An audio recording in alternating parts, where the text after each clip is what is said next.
Livro 2. Dos bens. Título único. Das diferentes classes de bens. Capítulo 1. Dos bens considerados em si mesmos. Seção 1. Dos bens imóveis. Artigo 79. São bens imóveis o solo e tudo quanto se lhe incorporar natural ou artificialmente. Artigo 80. Consideram-se móveis para os efeitos legais. Inciso 1. Os direitos reais sobre imóveis e as ações que os asseguram. Inciso 2. O direito à sucessão aberta. Artigo 81. Não perdem o caráter de imóveis. Inciso 1. As edificações que, separadas do solo, mas conservando a sua unidade, forem removidas para outro local. Inciso 2. Os materiais provisoriamente separados de um prédio, para nele se reempregarem. Seção 2. Dos bens móveis. Artigo 82. São móveis os bens suscetíveis de movimento próprio, ou de remoção por força alheia, sem alteração da substância ou da destinação econômico-social. Artigo 83. Consideram-se móveis para os efeitos legais. Inciso 1. As energias que tenham valor econômico. Inciso 2. Os direitos reais sobre objetos móveis e as ações correspondentes. Inciso 3. Os direitos pessoais de caráter patrimonial e respectivas ações. Artigo 84. Os materiais destinados a alguma construção, enquanto não forem empregados, conservam sua qualidade de móveis, readquirem essa qualidade os provenientes da demolição de algum prédio. Seção 3. Dos bens fungíveis e consumíveis. Artigo 85. São fungíveis os móveis que podem substituir-se por outros da mesma espécie, qualidade e quantidade. Artigo 86. São consumíveis os bens móveis cujo uso importa destruição imediata da própria substância, sendo também considerados tais os destinados à alienação. Seção 4. Dos bens divisíveis. Artigo 87.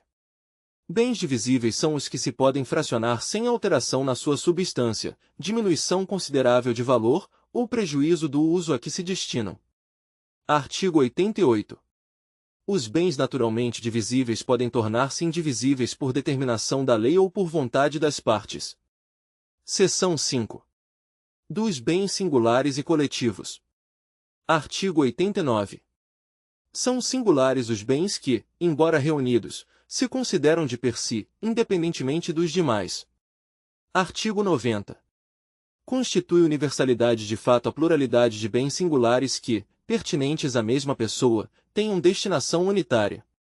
Parágrafo único. Os bens que formam essa universalidade podem ser objeto de relações jurídicas próprias. Artigo 91. Constitui universalidade de direito o complexo de relações jurídicas, de uma pessoa, dotadas de valor econômico. Capítulo 2. Dos bens reciprocamente considerados. Artigo 92. Principal é o bem que existe sobre si, abstrata ou concretamente, acessório, aquele cuja existência supõe a do principal. Artigo 93. São pertenças os bens que, não constituindo partes integrantes, se destinam, de modo duradouro, ao uso, ao serviço ou ao aformoseamento de outro. Artigo 94.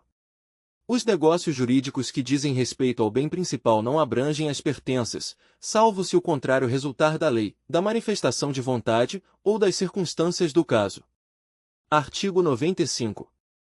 Apesar de ainda não separados do bem principal, os frutos e produtos podem ser objeto de negócio jurídico. Artigo 96. As benfeitorias podem ser voluptuárias, úteis ou necessárias. Parágrafo 1º. São voluptuárias as de mero deleite ou recreio, que não aumentam o uso habitual do bem, ainda que o tornem mais agradável ou sejam de elevado valor. Parágrafo 2º. São úteis as que aumentam ou facilitam o uso do bem. Parágrafo 3º. São necessárias as que têm por fim conservar o bem ou evitar que se deteriore. Artigo 97. Não se consideram benfeitorias os melhoramentos ou acréscimos sobrevindos ao bem sem a intervenção do proprietário, possuidor ou detentor.